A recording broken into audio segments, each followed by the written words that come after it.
Hello everyone, my name is Philip and I run this channel, Street Photography Diaries.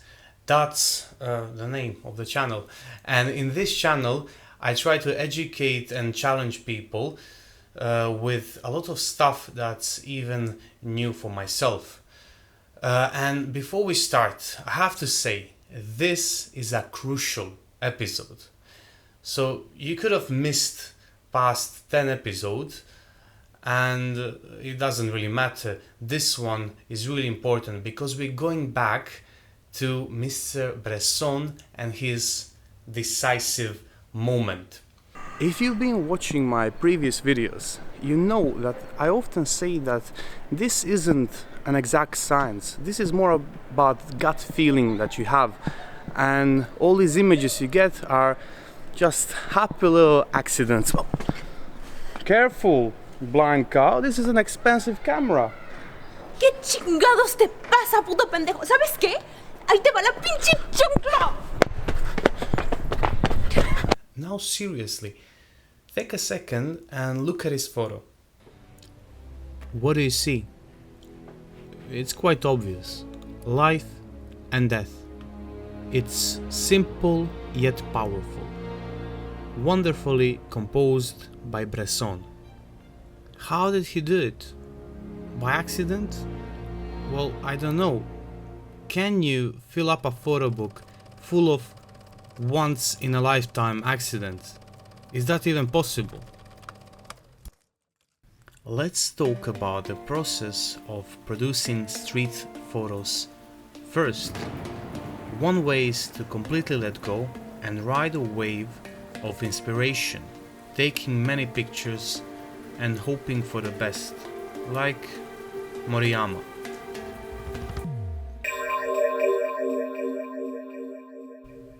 And for a more calculated, exact approach to street photography, a very valuable tool you have is waiting. You roughly imagine what you want.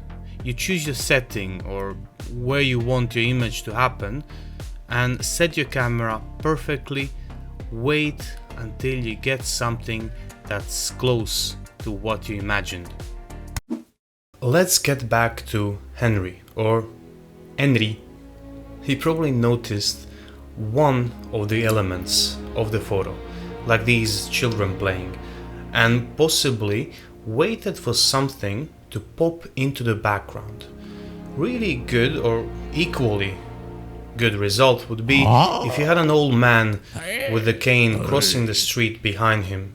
Or we can replace the children with some lady with a stroller. Basically, as we see, the possibilities are countless because anything can happen. And what he did was actually, he just saw the potential of the situation and waited to see what's going to happen. And that's why he's one of the most influential, and that's why his book is one of the best photography books ever.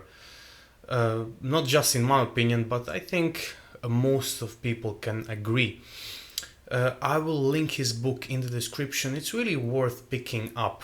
It's not that expensive.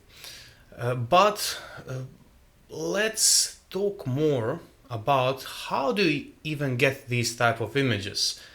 And we'll talk about this in the next segment, which is called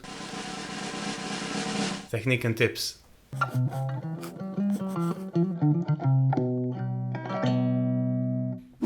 When you are predicting a shot, you have more time to set the exposure. That's a good thing. Some things you should consider is shutter speed. It should be high enough to catch a moving object. Keep it above 180th of a second, but it really depends on your weather conditions and if you are shooting in daylight. Also, aperture. Again, we're looking for a sweet spot, something that will put our subject in focus, but at the same time the background is going to be recognizable.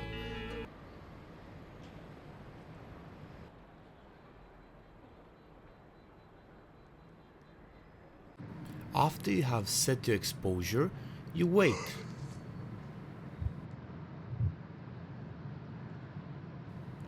but actively. Don't just relax. Okay.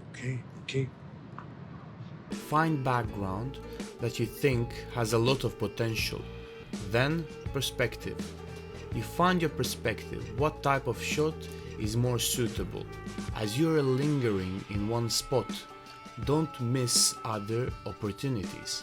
Take every shot possible. Don't just wait.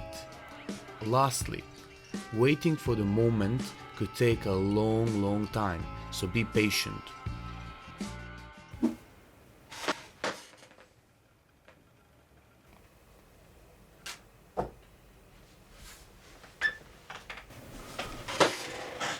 Hello again guys, I'm back to say what kind of street photography channel would I be without actually including some of the examples of my work, some of my pictures that I made. And you guys are in for a treat because these are not images that I acquired in a day or even a month. These are curated images from the past 3 years. And there were many images where I used this kind of technique, where I waited, but I chose 6 of them because I thought they portrayed this technique really well, and 6 is a really nice number. And yes, I'm gonna comment on each one of the photos and explain how did waiting achieve the results. So the first image would be the pigeon eating a chili. It's one of my favorite images I ever took. It happened in Chinatown. I saw a red pepper next to a red pole and the color matched perfectly and I thought it looked amazing. It was just missing a subject to interact with it. I didn't wait long until a pigeon came and started pecking at the chili.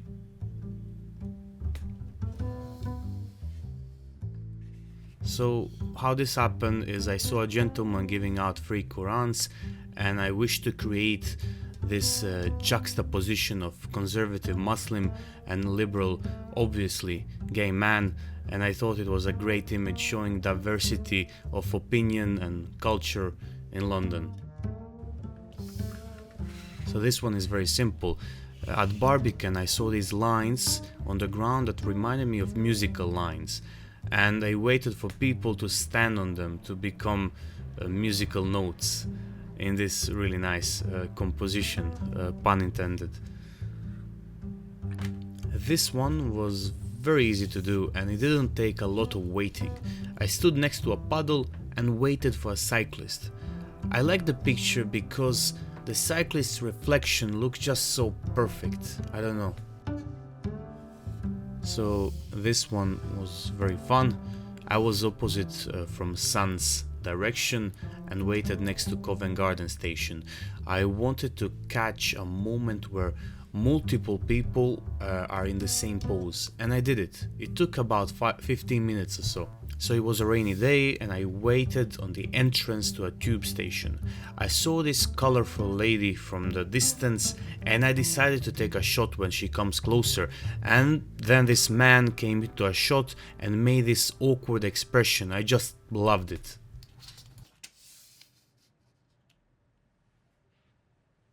And that will be all guys. Thank you so much for watching the video. I hope you liked the images. I hope you got something out of the video. And most importantly, I hope you will try this challenge yourself and share the results with me. And if you have any questions, ask away in the comments. Like, subscribe if you want to support the channel. And thank you again and see you in the next one.